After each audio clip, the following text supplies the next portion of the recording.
and spreading the truth, that they may at last be weighed in the balance and found wanting.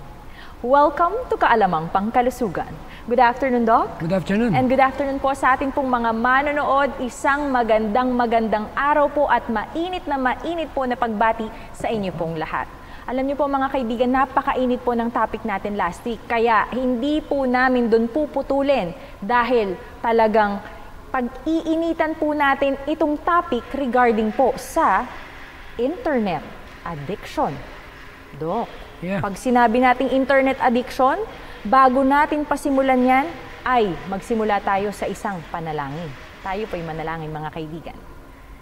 Dakila po naming Ama, maraming salamat po sa inyo pong walang sawang pagbibigay po sa amin ng pagmamahal, ng buhay, ng tsansa, ng pag-asa.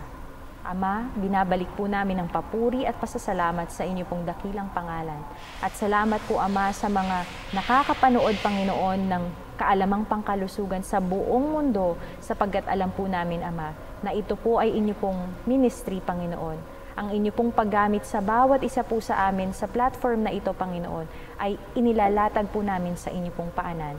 At dalangin po namin na ang topic po ngayong araw na ito ay magsilbing isang gabay, isang hudyat na kailangan na po naming magbago at kailangan na po namin, Panginoon, gampanan ang amin pong dapat maging gawain bilang isang ambassador ninyo sa paglagana, Panginoon, ng kalusugan dito sa mundo at para po kami ay maihanda sa inyo pong pangalawang pagdating. Ito po ang aming hiling at dalangin sa matamis na pangalan ni Jesus. Amen. Amen. Mga kaibigan, narinig niyo po. Tama po. Internet addiction. Yan po ang ating pag-uusapan sa araw pong ito. Last week, pinag-usapan natin itong mga gadgets. At ngayon naman, itong internet, Doc. Doc, pag sinabi nating addiction, ano ba ang ibig sabihin nito? Actually, yung oras na ginagamit mo rito ay talagang halos nagagamit mo na halos doon. Pangalawa, yung hindi mo na kayang matanggal yung alam mo na hindi magiging maganda sa ating kalusugan. Kaya pinag-usapan natin dito yung pag sinabi kasing dahilan kung bakit hindi maganda ang internet, kasi ang pinag-usapan natin dito yung health eh. Hindi naman para sabihin nating bawal. Siyempre, part din naman yan ng modern environment.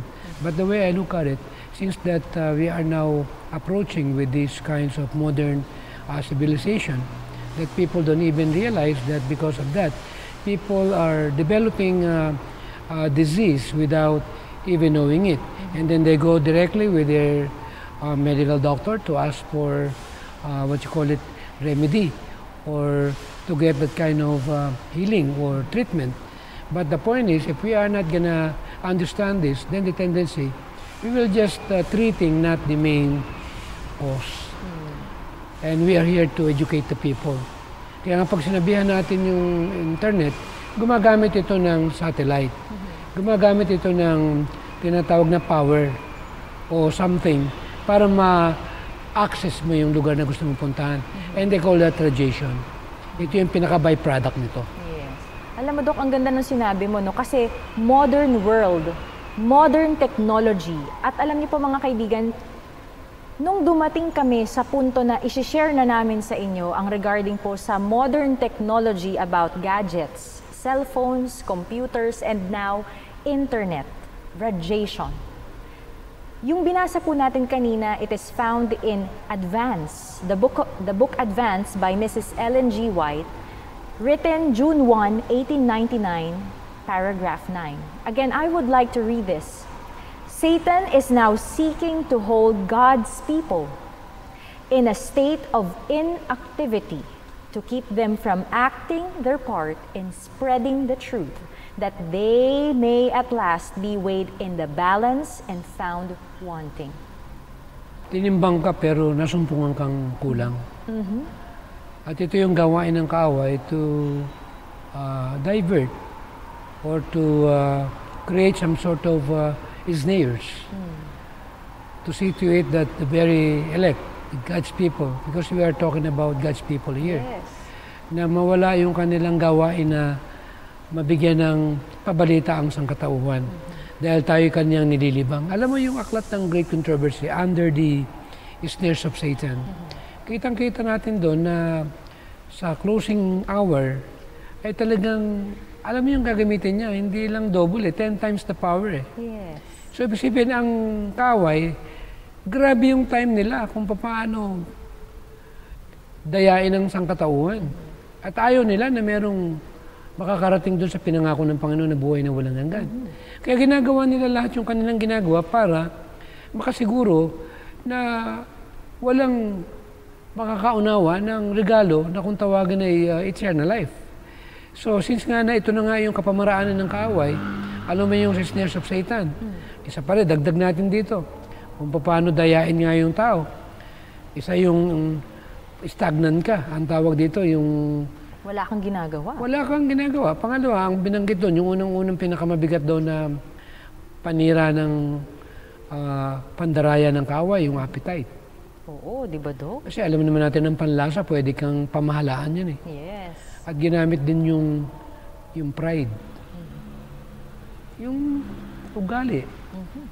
Na kung pagka minsan, sarili mo yung laging nakikita mo. Na gusto mo, ikaw lagi yung sentro. Kung ano man yung bagay na mapansin sa iyo. At hindi lang yun, yung tinatawag na pagiging makasanlibutan, worldliness. Yes. Na ito yung bahagi na tatlong major. Bukod pa rito sa inactivity. So, napakaganda pag-aralan ito. Ngayon, ito lahat ay nakadepende dito. Yes. Sa choice ng tao. So, ito yung pinoproteksyonan ng Panginoon na dapat maintindihan natin that this is the only major parts of the body who are so important that God wants His people to be healthy in that particular area. Especially that's the area that God communicate anyway. Yes, that's So, true. paano may impress tayo ng Holy Spirit kung yung brain natin ay na-damage na. Ang ganda, no, Doc. Sa atin pong mga manonood, hindi na po natin patatagalin. Nais po namin Siguro, ibahagi. diretso na ito. Yes, Total, Doc. bigyan ng konting daan kasi gano'ng karaming tao naman ang involved dito. Buong mundo ito eh. Totoo, We are not talking about localized discussion. We are talking about the whole world. Yes. Kaya sa ating pong mga manonood, hindi na po natin patatagalin. Ibabahagi po namin sa inyo ang nakasulat po sa meltwater.com, November 2022. 76.01 million Filipinos spend 10 hours and 27 minutes using the internet. This accounts for 68% of the total population of the country. Almost everyone accesses the internet through their personal gadgets, with 97.2% using a mobile phone. Sipin mo, Dok, milyon ang pinag-uusapan natin dito. Kaya napakatinding gere ito eh. Anyway, bato-bato sa langit. Nasa inyo naman yan, choice nila yan eh. That's right, Dok. Kaya itutuloy na natin, Dok. Sa ating pong mga manonood, ito pa. Psychguides.com says, the internet has made life a lot easier by making information more accessible to all and creating connections with different people around the world. However, it has also led a lot of people to spend too much time in front of the computer, so much so that it becomes the center of their lives. Alam mo, Dok, natakot ako bigla. Kasi ako, personally, sa ating pong mga manonood, gumagamit ako ng gadgets, computer, cellphone, internet. Tapos, nakakasira, baka ito pa yung maging sentro ng buhay ko at buhay niyo, mga kaibigan. Siyempre, talaga namang very interesting eh. Na talagang madaling makuha talaga yung utak mo eh. Kasi utak ang pinag-uusapan dito eh. Kaya ang ating binibigyan ng daan dito, di ba kahit nga sa mabuting bagay eh, mabuti na ito ha, when it's over, eh, hindi maganda. Eh ito, hindi naman mabuti yung, may mabuti kang matututunan, pero ang problema ay pag nahuka na at inubos mo na yung panahon mo dyan, eh paano naman yung byproduct o side effect nito? sulit ba naman dun sa panahon na inubos mo? Anyway, go ahead.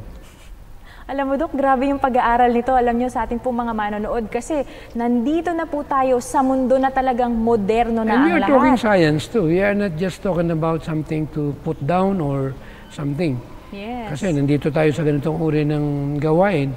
Siyempre, health education to create awareness so that we can bring more people aware at maging healthy. Yes, amen. Ayan. Ito naman po mga kaibigan, Department of Adult Psychiatry in the Poland Medical University.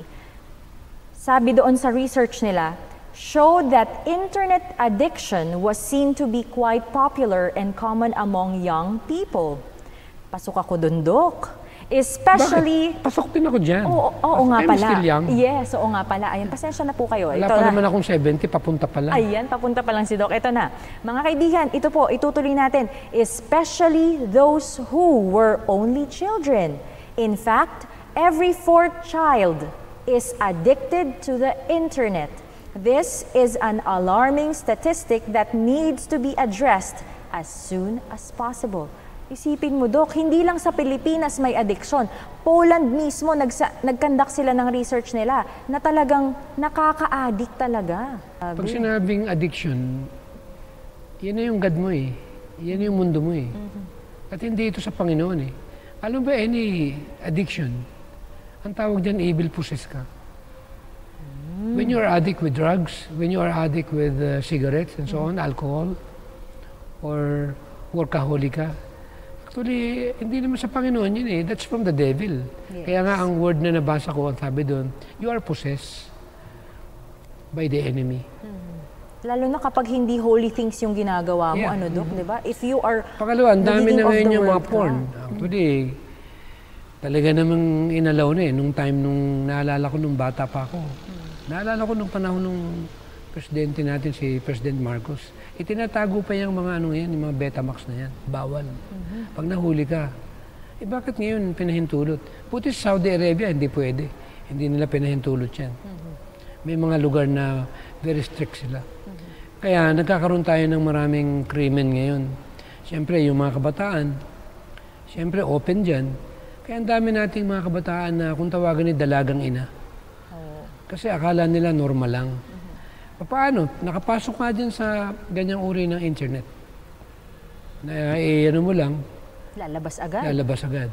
Yung ba yung uri ng kapaligiran o mundo? Ang ating panghahawakan?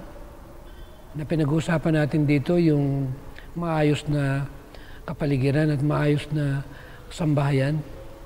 Na kung meron tayong ganyang nakakalat na hindi naman binibigyan ng tuon, ng kinauukulan, na dumarating na lang tayo dun sa point na marami yung mga nangyayari ngayon na hindi, ang tawag dito yung overwhelming, na nabibigla na lang.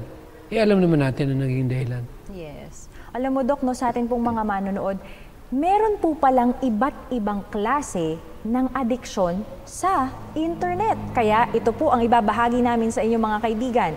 Number 1, informative overload. Sipin mo, Dok, yung kagustuhan lang natin na magkaroon tayo ng mas malawak na pagkaintindi, mas malawak na pag-aaral o kaalaman natin, ay pwede rin palang maging isang addiction sa atin. Bakit kamo? Alam niyo po, sabi po dito, too much online surfing leads to decreased productivity at work and fewer interactions with family members. Totoo yun, Dok, di ba? Nandun lang yung oras mo. Wala ka ng time makipag-usap sa misis mo, o sa mister mo, o sa mga anak mo. Yes. Kahit kasi nga, Dok, na lang yung focus ng oras mo. Yes, kahit nga, Dok, yung kakain na lang, di ba? Pag minsan dadalhin pa ng mga anak, ng parents, yung kanilang mga cellphone at doon sila magse-cellphone sa harap ng hapagkainan, which is, nung mga, siguro, Dok, nung mga panahon nyo, walang ganun kasi wala pang cellphone, pero mas maganda yung interaction, no, sa family. Kaya nga, nagsisira yung family interaction. Ito na po. Ang pangalawa po mga kaibigan ay compulsions. Ano kaya itong compulsions mga kaibigan? Ang sabi po dito, excessive time spent in online activities such as gaming, trading of stocks, gambling, and even auctions often leads to overspending and problems at work. Isipin mo, Dok, Yung gaming na lang, napakaraming bata ay nanginginig yung katawan, lumalabo yung mga mata nila. At hindi na natutulog. grabe, no? Matutulog, madaling araw na. At saka itong word talaga na compassion. Saka hindi na kumbaga, nakikinig sa magulang. Kahit anong payo mo, talagang nandun na lang yung nakatutok na yung talaga sila. focus ng isip nila. Tsaka alam niyo po sa atin pong mga manonood, itong compassion ay yung pabigla-biglang pagdedesisyon. Example, itong nabanggit dito, yung gambling, yung trading sa stocks, yung pagsha-shopping, yung gaming na sinasabi. Naku, talaga namang kapag nagmamadali po tayo, kapag yung pabugso-bugso, yung ating pong pagmamadali. Tama ba yung word ko, Dok, na pabugso-bugso? Yung nagmamadali ka? Parang impulsive ka, yung right away, without even analyzing it, and then you'll just get involved with it. So I mean that we must be very careful. That's right. Ayan. So, hindi ka nagko-contemplate. Talagang impulsive ka dun sa mga decisions mo. And the third one, mga kaibigan, cyber sex addiction. Ito yung kaninang example ni Doc. Ito po, mga kaibigan, too much surfing of porn sites often affects real-life relationships. Grabe, Doc. Normally, yan yung problema ng mundo natin ngayon.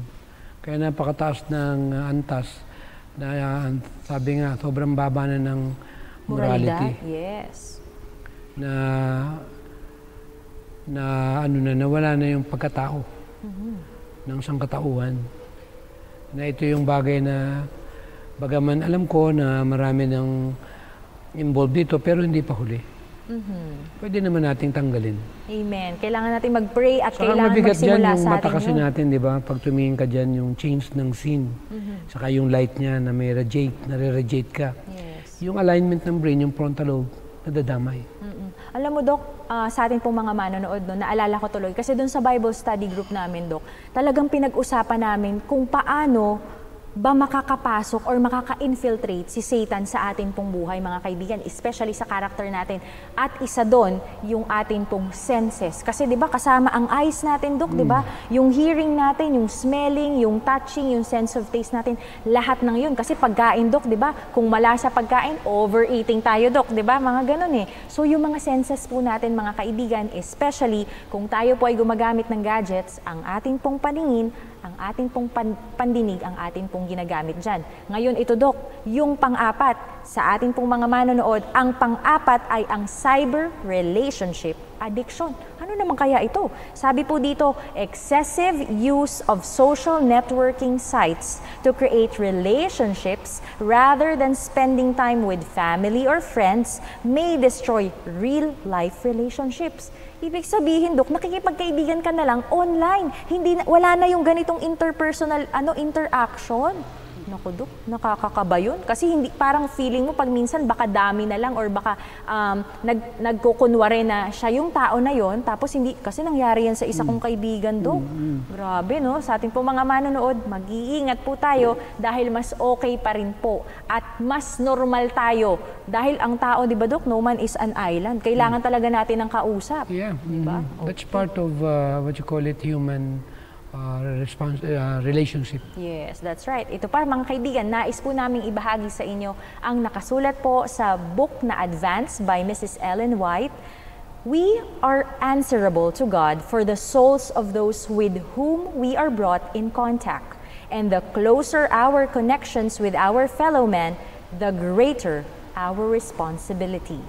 Ibig sabihin, Dok, alam mo, Dok, ang napapansin ko dito, kasi di ba tayo nasa social media? Alam ko, Dok, ikaw napanagumpayan mo na yan eh. Wala ka ng Android phone. Pero yung mga tao, sa ating pong mga manonood, ako, Pero nahirapan din ako, to be honest. Siyempre, nasanay din naman ako na pag meron akong gustong hanapin sa internet, yes, i-google ko lang yan. mabilis lang. Okay, titingin lang ako sa kung ano man yung hanapin ko sa YouTube. Pero nung naisip ko na hindi sulit eh. Iniisip ko sarili ko sa edad ko to. Siyempre, mula pagkabata, hindi mo malaman kung ano yung magiging mundo mo pag nagkaedad ka na. Kung ito lang naman na makakasira ng kalusugan ko, at dito mahihina ang memory ko, at dito masisira yung relationship ko sa kapwa ko at sa pamilya ko, mas prepare ko na tanggalin na lang to. Yan din ang panalangin ko, Actually ito, bihira ko na lang gamitin, text lang. Alam na akong tukso na, gaganong-ganon pa ako. Yung pa-scroll. Kaya maraming matasakit yung daliri nila eh. Kasi gawa nung, alam mo na, Scroll ng scroll, yes. di ba, napag-aralan na natin yan. Pinag-usapan na Kaya natin. mananagot tayo sa Panginoon. Lalo na pag tayo nakikisalamuha sa maraming mga tao. Ang tanong, anong ministry mo na para Ibahagi mo sa maibahagi kanila. mo yung alam mo na bagay na makabubuti sa kapwa mo? Totoo yun, Doc. Or else you will be accountable. Yes. Gusto ko yung word na yun, Doc, no? We are accountable, mga kaibigan. We should be responsible so that yung pinaka-accountability natin talagang Saka kung makikita ng anak ko panghahawakan na natin yun. addict din ako sa cellphone, tapos siya pinipigilan ko, magmumukha naman akong niloloko ko lang yung anak ko.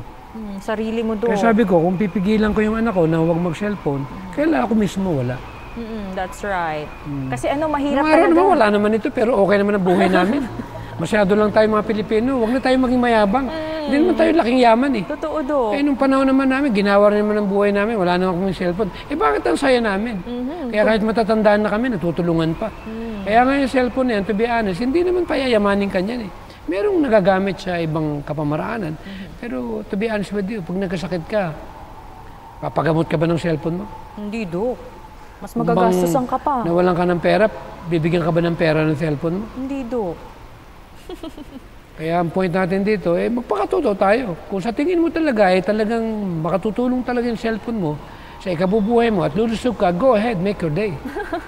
Kaya, Doc, ito na, hindi na natin patatagalin sa atin pong mga manonood. Alamin na natin kung ano ba talaga yung cause nitong internet addiction natin. At dito po tayo magsisimula. Whenever internet addicts feel overwhelmed, stressed, depressed, lonely, or anxious, they use the internet to seek solace and escape. Studies from the University of Iowa show that internet addiction is quite common among males ages 20 to 30 years old who are suffering from depression. Ang daming may depression, Diretso. kaya nga lumakas yung antidepressant medication eh. Kaya ito na, Doc. Didiretsuhin na natin, mga kaibigan. Sige, anuhin mo Hindi lang. Hindi Bato-bato lang yun. sa langit. Yes, Bakit? ito na. Certain people are predisposed to having a computer or internet addiction such as those who suffer from anxiety and depression. Dalawa na agad, mga kaibigan. Their lack of emotional support means they turn to the internet to fill this need. Ayan Some na. have a history of other types of addiction, such as addiction to alcohol, drugs, sex, and gambling. Naku naman, Dok, ito pa. Even being stressed and unhappy. Naku, Dok, kapag pala hindi tayo masaya at talagang stress tayo, ay pwede rin pala yun na maging cause para maging internet addict tayo. Ito pa po. Stressed and unhappy can contribute greatly to the development of a computer or internet addiction. And people who are overly shy. Ulitin po natin, mga kaibigan, sa mga nanonood po sa atin ngayon, sa mga nakikinig po sa atin ngayon, kung meron po kayong kakilalang mahiyain, ito po ay para po sa inyo. People who are overly shy and cannot easily relate to their peers are also at a higher risk of developing a computer or internet addiction. Bakit nga naman, Dok? Kasi 'di ba hindi kasi, Dok, na nabuo hindi na hone, hindi na nabuo sa kanya yung interpersonal interaction niya. Pero Kaya yung mabigat nito, for example, magulang ka. Siyempre, may mga magulang naman na 30 anyos, 25 years old. Yung layo pala, hanggang 30 meters ang abot nito. Kaya kahit hindi naman nag-i-internet yung bata, sinisira mo yung kalusugan ng anak mo. Kaya nga dapat sa gabi, pag matutulog, kung cellphone ang ginagamit mo, dapat pala malayo yan sa kaman mo. Dahil yung walang kinalaman, nabibiktima. Parang paninigarilyo. Naninigarilyo ka. Mas matindi yung effect nung pangalawang second hand. totoo, Dok. Yeah. Kasi sila yung nakakalanghap, di ba? Kaya ako, ayoko na pupunta sa lugar na maraming tao dahil lahat yan may hawak eh. Gano'ng karaming binabatong radiation yan. Kaya ang papansin mo, paglabas mo, hilo ka. Imbis na, Tapos, hello, hilo ka. Tapos bumili ka ng 3 t-shirt lang naman. Oo, naku, grabe, no? Grabe, napapaisip tuloy ako, Dok. Pero ito na, mga kaibigan. Kaya nga yung city, sinabi nga ni Miss White, in the last days, we must get out. Yes, As get far as you out. can, ang sabi. Why? As far as you can. Kasi talagang very timely eh. Talagang ang daming cell site all over the place. Yes. Na ito pala, sa Amerika nga may zoning eh. Hindi pwedeng basta magtatayo. Kaya dito kahit walang paalam eh, tatayuan na lang eh. Totoo, Dok. Pag minsan, Doon pa ilalagay sa karamihan ng building. Eh alam na naman niya, pasensyahan na po. There's nothing personal. Meron nga akong lupa eh. Ala naman akong kontrol doon sa may-ari ng lupa nung kabila. Pinatayo ng cell site. Naku. O di damay ako. Ganun katindi ang Pilipinas. Grabe. Kaya ito na po mga kaibigan, didiretsuhin na po natin. Kung gusto po natin malaman yung mga signs ng online addiction, makinig po kayo. Ihanda nyo na po ang inyong ballpen at ang inyong pong papel. Mga kaibigan, an addiction to the internet is manifested in both physical and emotional symptoms. However, the specifics may vary for each person. These are basically warning signals that an addiction may be developing. If you feel that you or a loved one has the symptoms, it is not yet too late. Okay? Huwag po kayo magpanik mga kaibigan. Hindi pa naman huli. Yes, hindi pa naman po huli. It's not yet too late. Ito na po mga kaibigan. Naku Dok, gusto ko din parang gusto ko na lang makinig at magbasa Ito po mga kaibigan, emotional symptoms of online addiction. Mga kaibigan, ready na ba? Number 1, feelings of guilt. Naku. Pangalawa, anxiety. Ayun. Pangatlo, depression. Matindi dito. Ito yung, alam ba pagka-depress ka? Damay ang liver mo. Yes. Damay ang kidney mo. Yung dugo mo, damay. Yung brain mo. Lahat ng parts ng katawan, damay, down. Alam mo yung stress hormone? Lason yan eh. Totoo, Dok. At yan ang napoproduce natin kapag meron At po tayo binanggit din ni nito. Mrs. White din yan, di ba? Yung tinatawag na yung anxiety, o yung kalungkutan, o yung... Sa Mind, Character and Personality po na libro, doon po nakasulat. Grabe, na matindi. Dok. Kaya yung, hindi ko ina-entertain niya. Alam mo, ginagawa ko. Pag medyo papasokan ako ng konti, magdidribble ako, maglalakad ako, magpapapawis ako, magbabasa ako ng magagandang libro. Kasi hindi po pwede magkaroon ng lugar yung depression sa katawan ko. Totoo. Bakit? Hindi akin yan. Kisatan yan eh. Yes. Kisatan ng depression. Pero hindi naman ibig sabihin na nadidepress ka, huli ka na niya. Pwedeng mawala yan. Kaya mong makawala niyan. Walang problema hindi kayang solvin. Yes, totoo yan, At ang Dok. pinakamaganda dyan, pag nalaman mo talaga ito pala yung problema, alam mo ginawa ko? Ano, Dok? Minartilyo ko eh. Naku, aray ko. Kaya sabi ko, martilyuhin ko na lang to. Oo nga. Pero totoo yan, For example, Dok, binenta mo, binigay mo sa iba, guilty ka rin. Bakit? Totoo, accountable ka dun, Dok. Kunyari, drugs, ayaw mo nang gamitin. Oo, tas Kasi yun na lang, ibibigay. sayang eh. Oo nga. Benta ko sa'yo. Naku, grabe. Alam mo, Dok, naalala ko tuloy yung isa kong kaibigan. Totoo yun, no? Simula na naging Adventist po yung isa kong kaibigan, nasa Japan na siya ngayon. Alam mo, Dok, talagang sabi niya, bakit ko naman ipapamigay itong mga gamit na to, samantalang hindi ko na to babasahin eh. Hindi ko na to gagamitin. Kasi isa na akong Kristiyano, may takot sa Diyos at gusto kong ibahagi sa ibang tao kung ano yung pagmamahal ng Panginoon. Kaya bakit mo itapon mo, sirain mo hanggat Hindi pa yun. maaari? May na-convince ko sa vegetarianism. Oy, praise God. Ang daming laman ng mga karnero sa freezer. Sayang naman daw, ibebenta na lang niya. Ganun din. Kung ako yun, itatapon ko na lang din. Paano kung atakehin sa puso yung pinagbentahan mo? Totoo, Dok. Okay, Nasisi ka pa. binigay mo na atake. Tapon mo na lang. Oo nga, Dok. Ayan, sa atin pong mga manonood, tandaan Kunyari, po natin. bumili ka ng Android, worth 50,000. Ang mahal naman, Dok. Tuition mo yun. O kaya nga. Ang mahal naman, grabe. Parang, Kanya-kanya naman yan. Hindi naman oo natin nga. yan. Anyway. Pero grabe talaga, Dok, yung pagpukpok ng martilyo. Sa ating mga manonood, ituloy na po natin kasi hindi po doon nagtatapos. Dishonesty. Itong mabigat. Yung Ayan. pang-apat. Oo, yung tipong, nag-i-internet ka na naman, anak. Ay, hindi po, hindi po. Hindi O, po, diba? isang oras lang. Hindi ba kung minsan sabihin mo sa ayan. O, baka pwedeng tanggalin. Bihira ko lang naman gamitin to eh. Pero every time nilang hawak eh. Totoo, Dok. Tapos Kaya meron... nagiging sinungaling. Oo nga. Yung problema Ay, naku, rito. Ang naku, daming binibigay palang Yes.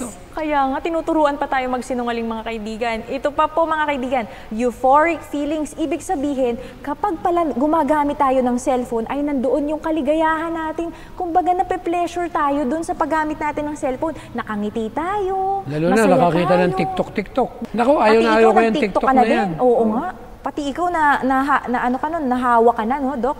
Ito pa, Dok. Unable to keep schedules. Ibig sabihin, meron tayong certain meeting o kunyari merong klase, hindi na nagising. Kasi nga, TikTok ng TikTok, cellphone ng cellphone, puyat ng puyat. Nako, Dok. Eh, meron niya akong bisita nun eh. Mm. Eh, ang tagal lumabas sa kotse. Oh. Sabi ko, time na. Mm. Yan pala, naglalaro ng Mobile Legend. Nako. Ano ba spelling mo? Mobile Legends. Mobile Legend, I'm sorry. Minsan namamali ako. Kasi Tagalog kasi ginagawa ko. Alam mo naman ako, Pilipinong-Pilipino. Eh yun pala, naglalaro ng Mobile Legend na yun. O isip mo, di yung time niya na Oo, epekto. na-consume na. Kaya nga, ito pa, yung sinasabi ni Doc na example, no sense of time. Kinalimutan na, wala na siyang Wala sinusunod na oras. Ito pa po, isolation. Sipin mo, Doc. Ay, sa kwarto lang maghapon. Oo, okay lang. Naku, may kilala akong ganyan, Doc. Naku, napakarami. Yes, hindi isa. For sure, meron po sa inyong nanonood o baka may anak at kakilala rin po kayo na ganyan ang ginagawa. Ito pa po, mga kaibigan. Naku, ito mabigat. Defensiveness. Naku, ayan. Lagi nang may katuwiran. Oo. Naku. Gumagawa lang po ko ng assignment, Mami. Para lang po ito sa research. Matindi ito. Talagang Dok. grabe yung epekto nito. Talagang alam ba kung bakit ganito ngayon ang mundo? Bakit, Dok? Kasi patapos na. Amen. Ito yung tinatawag na desisyon na kailangan na nating panindigan. Kung alam mo, sabi ng tatay ko, nung maliit pa ako, kung masama'y masama. Uy, totoo yan, Dok. Kung mabuti, mabuti. Kung alam mong masama, masama. Huwag ka na magpaliwanag. Masama ba? Pag sa'yo, opo, tanggalin mo. Ganyan ang tatay ko. Grabe pala, Dok, ano? Ganun. Eh, alam mo, yun nga na, kumain na nga lang ng prutas eh. Tinaboy sa Garden of Eden eh. Uy, totoo yan, Dok, di ba? Kasi disobedience, mga kaibigan. Disobedience. Eh, yun na nga lang na radiations, alam naman natin talagang maraming lumalabo yung mata, nanginig ang katawan. Ang daming nagkakaroon ng mental disorder. Alam mo yung mental disorder, hindi biro ito. Hindi madaling gamutin ito. Hindi biro yan. Yes. Ito pa, Dok. Alam niyo po mga kaibigan, meron pang dalawang natitira at nagbigay ng example nun si Doc. Yung agitation, yung lagi kang irritable. Lagi kang parang hindi mo na rin alam kung anong gagawin mo. Tapos, yung tipong kakausapin ka lang ng nanay mo, oh, ano yun? Bakit? Masyado ka ng, di ba? Konting bagay na, parang galit na. Kaya nga. Tapos ito pa po, avoiding doing work. Ibig sabihin, ay hindi, magsi-cellphone muna ako. Tapos nakakalimutan mo na yung... Manyana habit. Yes. Spanish. Oh, manyana. Ay, speaking of Spanish, alam mo, Doc, meron tayong viewer. We would like to say hi to one of our viewers, si Sassy del Septimo Dia. Thank you so much for watching Kaalamang Pangkalusugan, and we will do our best, and we hope that you can also collaborate with us in helping us to do anong tawag dito, Doc, yung to do the Spanish translation for Kaalamang Pangkalusugan in your country. Thank you so much for watching. And also, dun sa mga viewers po natin who are watching us all over the world. Grabe, Doc, may nag-hi sa atin from Italy, from Norway. Grabe, maraming salamat po sa pagtangkilik nyo sa Kaalamang Pangkalusugan. At ipanalangin niyo po kami. Pero alam mo yung pinag-uusapan natin, di ba nauso nga yung word na marites? Totoo, Doc. Yung word na marisol. May tolits pa, Doc. Hindi ko alam ano yung tolits. Ayan, ako mga kaibigan, kung merong marites sa pangbabae, may marisol na pangbabae, meron din pong tolits. O di ba, Doc? Nagulat ako. Hindi ko yata alam yun. Oo nga, nagulat din ako, Doc. Bago to Yes. Ito yung nagbabagang balita. Oo. Alam nyo ba, mga kaibigan, yung tolits po pala, alam mo, Dok, sa totoo lang, nagulat din ako kasi hindi ko pa to narinig sa ibang tao. Narinig ko pa to sa nanay ko. Ano yun? Kasi narinig niya din sa iba. Oh. Ang tolits pala, mga kaibigan, ang ibig sabihin pala nito ay Tol, ano ang latest? Naku po. Ibig sabihin, may panglalaki rin pala. Grabe na. Naku, Dok, ang hirap naman ganito. Chismisa na talaga to. Eh, ang problema nito, pag pinag-usapan natin ng social media, tingnan mo na lang ako, tinatanong kita, tanungin mo ako. Ikaw ba, for example, personal mo, kailangan pang ilagay dyan? Kunyari, may bago kang boyfriend, ilalagay mo pa, papakita mo pa sa social media ang boyfriend mo. O kaya naman, bumili ka ng bagong kotse, papakita mo pa. Hindi ba pagyayabang yan? Hindi ba dapat maging humble ka? Pangalawa, yung private mo, hindi ba sa mag-asawa o sa pamilya? Dapat, pamilya mo lang ang nakakaalam nito within the gate, within the family. That's accordingly with Miss White. Eh wala na, binayolate na eh. Lahat ng tao nakakaalam na kung ano yung personal nila eh. Totoo, Dok. At the moment. Kaya Mga itong ganon. social media, to be honest with you, Facebook, eh to be honest, nawala na yung privacy ng tao. Yes. Kaya napakahirap talaga, Dok, ano? Hindi biro labanan natin yun. Kaya Maganda rin naman bakbakan yung po meron ito. ka rin namang tinatawag na privacy, Yes. na mag-isip na lang sila. Importante yung protektado mo yung sarili mo, pamilya mo. Hindi yung bukadkad ka. Ang tawag na bukadkad. Grabe, Dok, parang bulaklak Eh, lang, ganun no? sa Bulacan ang tawag eh. Ginagawa mong bukas ang pintuan ng iyong pagkatao? Naku. No way. That's your personal. Yes, Eh, privacy mas- mo yun. Kailangan natin malaman yan. Kasi hindi alam ng karamihan yan, mga kabataan. Gagawa lang ng isang bagay. Nandun na pala. Nandito ika kami. Oo nga. Tapos Totoo yan, Dok. ipapakita, naka-short pa. Naku, Dok. Just imagine that. Kailangan naman medyo meron tayong privacy. Yes, totoo Anyway, yan, Dok. bato-bato sa langit, ang tamaan. Pasensya na po kayo, mga Pasensya na po. kaibigan. Yes, Talaga dahil... itong social media, talagang, eh, meron yung tinatawag dyan, yung tinatawag na Facebook eh. Kapakarami tayong ilalagay. Totoo, Dok. Talo pa pala niya ng drugs eh. Pero alam mo, Dok, no, sa ating pong mga manonood, Constant jealousy, envy. yes, alam nyo mga kaibigan, ito pong pinag-uusapan natin ay talagang bakbakan at hindi po kami titigil dahil gusto po namin na kahit kami po at kayo rin nawa po ay magtulong-tulong tayo para lahat tayo ay maging kaaya-aya at karapat-dapat Pero doon po sa edukasyon lang to, kalangitan. is still their choice. Yes. We are not here to, what you call Force it? them. Oo, ang atin dito, pinag-usapan natin dito yung reality. That's true, Doc. Kaya ito na po mga kaibigan, natapos na natin ang emotional symptoms na regarding sa addiction, pupunta po tayo mga kaibigan sa nakikita ng mata, physical signs or symptoms ng online addiction. Doc, Ito ang pa sabi isa, dito, hindi ko naman ito dinadagdag. oh sige Doc, ano yun? Kunyari, mag-asawa kayo o mag-boyfriend kayo. Private yung dalawang mag-asawa yan. Sangayon sa Bible. Yes. Personal yan eh. Eh, ba't kailan lang pa sa social media? Bakit kailan pang Ipakita. ano tawag doon? Ilathala? Aba, parang dyaryo. Kaya ang point natin dito, yun yung tinatawag na nawawala na tayo ng moral, what you call it, value. Yes. Na yung alam niyo yung problema ng family, that's their own. Yes. Mind your own. Huwag mong pakialaman yung buhay ng may buhay. Lahat tayo may kahinaan. Lahat tayo may kasalanan. Ang sabi nga, kung sino hindi nagkasala, batuhin mo. Totoo, Doc. Di ba sinabi kay Mary Magdalene? Yes. May bumato ba, Doc? Wala. Oh, di ba? O bakit pa tayo kailangan pa nating kanya-kanya tayo?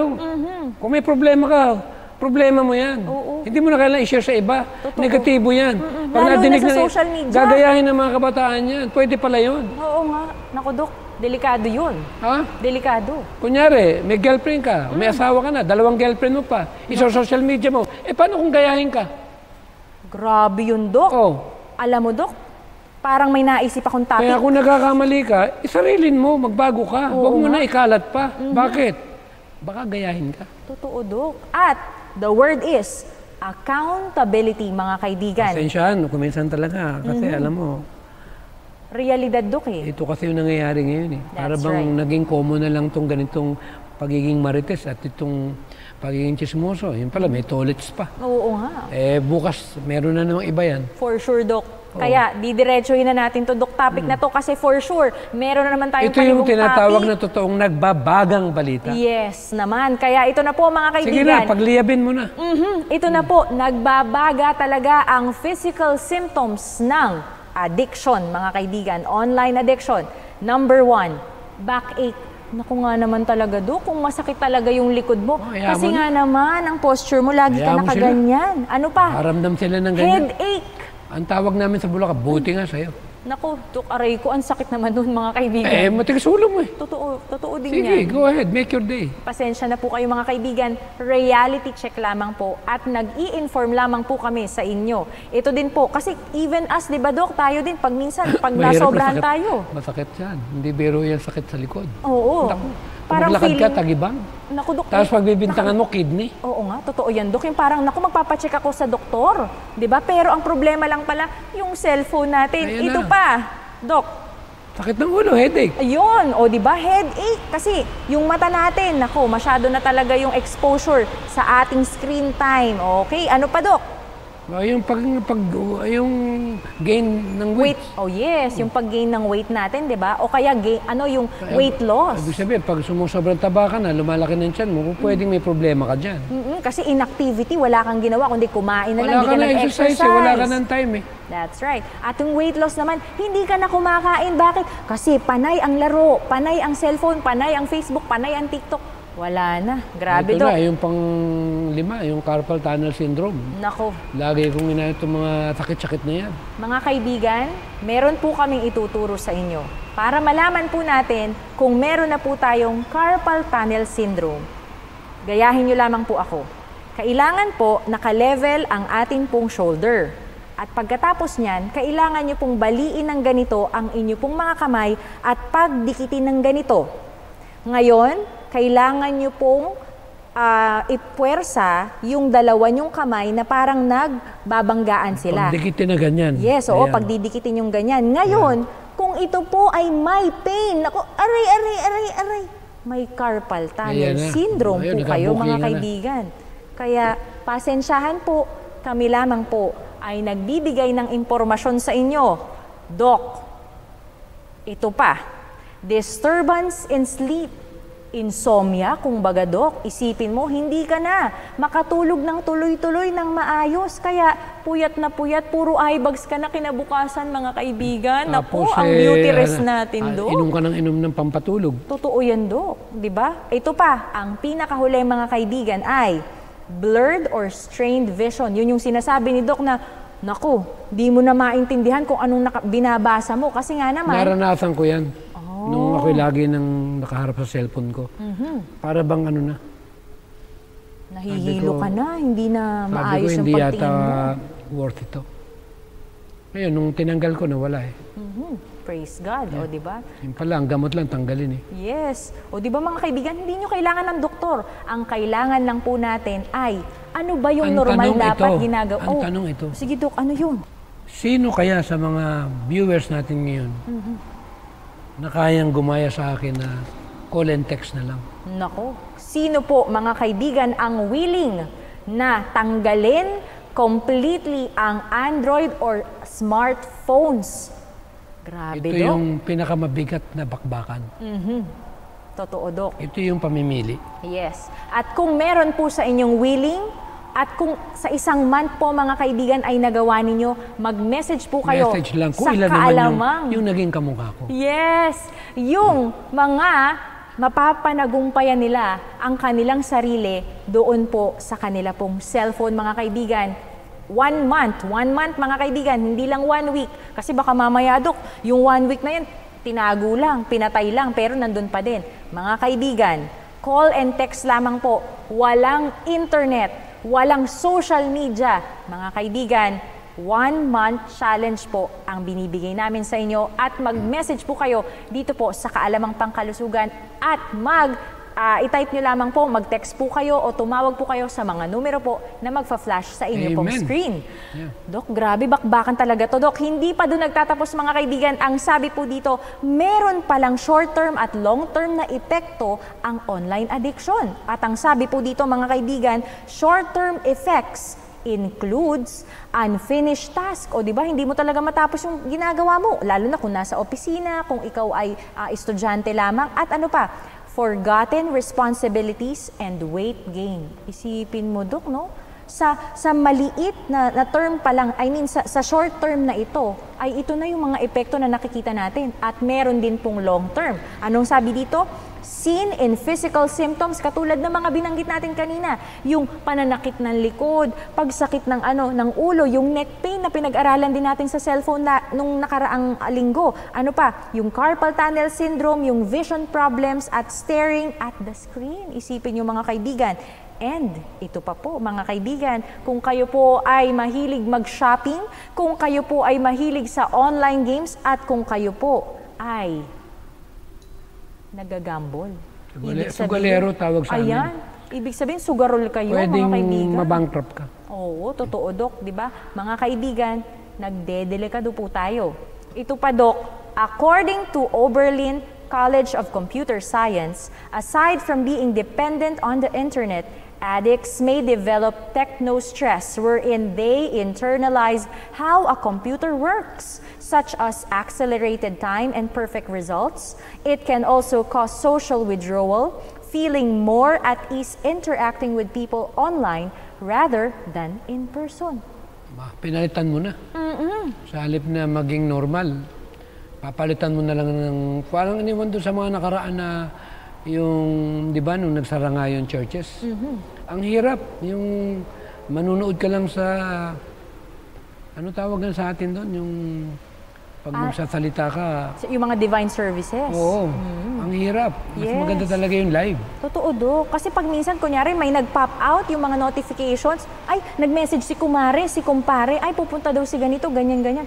Naku, Dok, nawala na yung sacredness ng Sabat na atin pong pinapangilin. Alam mo, Dok, ang bilis ng oras. Pero hindi po natin, mga kaibigan, puputulin dahil meron po kaming ibabahagi sa inyo bago po tayo magtapos. Mga kaibigan, ihanda nyo po ang inyo pong mga ballpen at papel at kung gusto nyo naman po ay pwede nyo rin pong screenshot dahil ipapakita po namin sa inyo ang ilang mga katanungan para ma-assess po natin kung meron na po tayong online or internet addiction. According to Dr. Kimberly S. Young, she created a questionnaire based on other disorders to assess levels of addiction. Number 1, are you preoccupied with using the internet? Do you think about your previous or future online activity? Do you have the need to be online longer to be satisfied? Have you made repeated but unsuccessful attempts to cut back, stop, or control your internet use? Do you become moody, restless, irritable, or depressed when you stop or decrease your internet use? Is your time spent online longer than what you originally planned? Did your online use negatively affect a significant relationship, education, career, or job? Do you conceal the extent of your internet usage from your therapist, family, or others? And the last question is, does the internet serve as an escape from problems or relief from a bad mood? Alam mo, Dok, ang hirap. Actually, 95% ka ang populasyon Yes. na nagka-problema rito Kaya kung nasama ka doon sa 5%, masasabi ko na iba kang klase. Gusto kong masama doon sa konti Parang vegetarian. Konti lang naman ang vegetarian all over the world Totoo, Dok. So maganda na yung nandun na tayo doon sa tinatawag na kung ano yung alam natin na tama. Kaya naman natin binibigyan ng daan ito para namang magmumukha tayong ang title ng ating programa ay Kaalaman Pangkalusugan. Inaano natin tong awareness ng kalusugan. Kung natin hindi naman ito uulitin at hindi bibigyan ng daan, kahit turuan mo ng diet yan, kahit ano pa yung, kahit mag-8 dose of health pa yan, pero addict ka sa cellphone, wala rin yan. Alam mo, Dok, Masisira yung frontal lobe mo, hindi mo magagawa yung bagay na gusto mo, na baguhin mo yung lifestyle mo. Kasi unang-una, yung pahinga, sisirain mo. Di ba? Matulog ka na maaga. Yes. Paano ka makatulog na maaga? Epektado nga. Meron niya akong nag-testimony, isang kaibigan ko rito. Pag nagbukas daw siya ng cellphone at nagtawag siya, o kaya nagtingin sa YouTube, ng alas 8 ng hapon, ng gabi, sa 30 minutes to 1 hour niya na pagtingin-tingin, alas 12 raw gising pa siya. Pero pag wala siyang tiningnan ng alas 8 ng gabi, nag-relax siya, nakatulog siya sa kagad. So, ang problema ng insomnia, yan pala. O, di ba, Dok? O di, na-violate mo na yung isa sa 8 laws of health. Rest. Yung pagtulog. Yes. O, paano ka makakatulog ng maaga kung meron ka niyan? Kaya ang masasabi ko, talagang bihira lang yung malakas talaga na kaya mong kontrolin yung gadget mo. Ako, inaamin ko sarili ko, hindi ko kaya. Mas prepare ko na tanggalin na lang. Amen. Alam niyo po sa atin pong mga manonood, kung meron po kayong katanungan or meron po kayong mga personal testimonies, i-comment nyo lamang po yan dito po sa Kaalamang Pangkalusugan. Dahil ating pong pagbubulay-bulayan, pwede po tayong mag-usap mga kaibigan at pag-usapan natin kung ano yung mga pinagdadaanan nyo. Dahil hindi po kayo nag-iisa sa laban regarding po sa kalusugan. Dahil lahat po tayo ay sama-sama dapat na magtapikan at magtulungan para po magkaroon po tayo ng isang malusog na pangangatawan. Ang tanong ito, hindi ba, ano sa Corinthian to yung kung anong ginagawa mo, iniinom mo, kinakain mo, gawin mo sa kanyang kalwalatian, sa ikalulugod ng Panginoon. Ang tanong, ikalulugod ba ng Panginoon ng internet? Hindi, Dok. Na yung oras mo, mas marami pa. Di ba sabi doon, kung inuubusan mo ng maraming oras, yun ang God mo. Totoo yan. Gaano karami yung time na inubos mo sa Bible? At yung oras na inubos mo sa gadget mo? Kaya dito pa lang, madidetermine mo na kung sino talaga yung Panginoon ng buhay mo. At kung alam mo na pinapalitan mo yung Panginoon, na maraming oras ang inuubos mo, hindi pa natin pinag-uusapan yung laso na papasok sa katawan mo, anong desisyon ang bubuhin mo? Di ba isang katanungan yan sa lahat ng viewers natin ngayon? We believe 100% that Satan is doing 10 times the effort to divert the minds of people, not only in the country, but all over the world, knowing that the time is getting very short. And we must take advantage of what we have while God is still mediating and doing His work so that we can give up, especially yung itong bagay natin pinag-usapan. Kaya ang aking panawagan ngayong hapon, let's face it, huwag nating ipagpalit ang buhay na walang hanggan sa walang kakwenta-kwentang modernong kapamarahanan na ito yung atraksyon na siyang sumisira ng kaisipan ng sangkatauhan. Hindi pa huli. Balik tayo sa kung tawagin nga natin traditional. Ibigay natin sa Panginoon ang katapatan na tayo bilang mga mamamayan, hindi tayo mamamayan ng sanlibutan ito. Tayo destinado na maging mamamayan doon sa langit na bayan. Amen. Patawarin tayo lahat ng Panginoon dahil lahat tayo guilty. Lahat tayo makasalanan, pero hindi pa huli. Laging nakaabot ang kamay ng ating Panginoon upang bigyan tayo ng kalayaan na lagi nating isipin. Napakagandang mabuhay na walang tinatawag na ginagawang kamalian. Dahil mahal natin ang Panginoon. Amen. Dahil ibig naman natin na huwag masayang yung dugo na siyang binayad para sa ating kaligtasan ng lahat ng tao ay walang mapahamak, kundi lahat tayo ay magmana ng buhay na walang hanggan. Amen. Maraming salamat, Doc. At sa ating pong mga manonood, internet addiction. There is a study that Facebook is actually the #1 cause of depression sa ating pong mga kabataan. And we would like to share with you a promise and a statement from Advance, March 1, 1899, written by Mrs. Ellen G. White. Brethren, you are self-centered. You are filled with selfish sufficiency. But when you are emptied of self, Jesus will come to your help and will give you His gentleness, His patience, His love, and His tenderness. Then you can present the truth to your fellow men and lift up Jesus before them. You will work for Christ and lose all thoughts of self, become willing to suffer, to endure reproach and shame for His dear name, for this will be the aim and object of your life. Mga kaibigan, nawa po ang bawat isa po sa atin ay papasukin ng ating pong Panginoon upang tulungan po tayo na ma-overcome ang addiction regarding po sa internet. Maraming salamat po sa inyo pong pagsubaybay sa programa po ng Kaalamang Pangkalusugan. At hindi lang po yun, magtulungan po tayo mga kaibigan.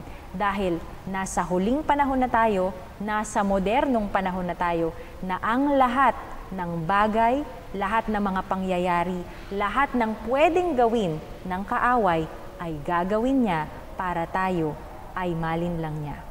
Sa ating pong pagtatapos, tayo po ay ipapanalangin ni Doc Tam.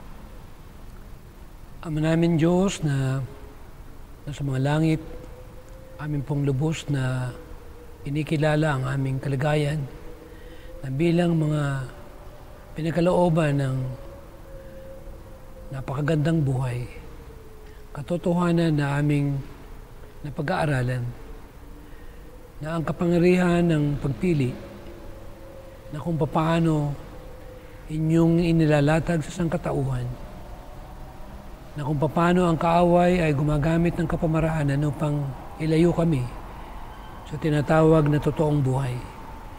Lahat kami, Panginoon, ay nangangailangan ng biyaya ng kalakasan upang aming mapagtagumpayan at malabanan, lalo-lalo na yung problema ng sangkatauhan sa paggamit ng internet o ng gadget na siyang tanging nagbibigay ng napakaraming problema sa buong sanlibutan. Bigyan kami, Panginoon, ng pagkakataon na huwag naming ipagpalit ang aming mga panahon at gamitin sa aming mga pangsariling personal na kaligayahan, kundi lagi naming isipin ang Panginoon, ang dapat naming pagtuunan dahil alam namin, Panginoon, kayo ay naririyan upang kami abutin at tanggapin kahit kami nasa ganitong uri ng kalagayan. Bigyan kami, Panginoon, ng pagkakataon na mahingi namin ang tawad lahat ito. At kung ano man ang inyong kalooban, Panginoon, ito po ang mangyari. At kaming lahat, Panginoon, ay makapaghanda sa inyong nalalapit na pagdating sa sanlibutan. Patawarin kaming lahat sa lahat ng aming mga pagkukulang. Lalo-lalo na, Panginoon, bendisyonan ang lahat ng mga manunood at sumusuporta sa pangkaalamang pangkalusugan. At ang mga namamahala, Panginoon, at ang gawain ay magpatuloy na lumago at maraming mga kaluluwang madala sa inyong banal na paanan. Marami pong salamat, Ama, sa pagmamahal at sa pag-ibig na patuloy naming nararanasan sa pangalan po ng aming Panginoong Hesus. Amen. Mga kaibigan, muli po ay nagpapasalamat po kami sa inyo pong walang sawang pagsubaybay at pagsama sa amin tuwing Sabado 4:00 po ng hapon dito po sa Hope Channel North Philippines.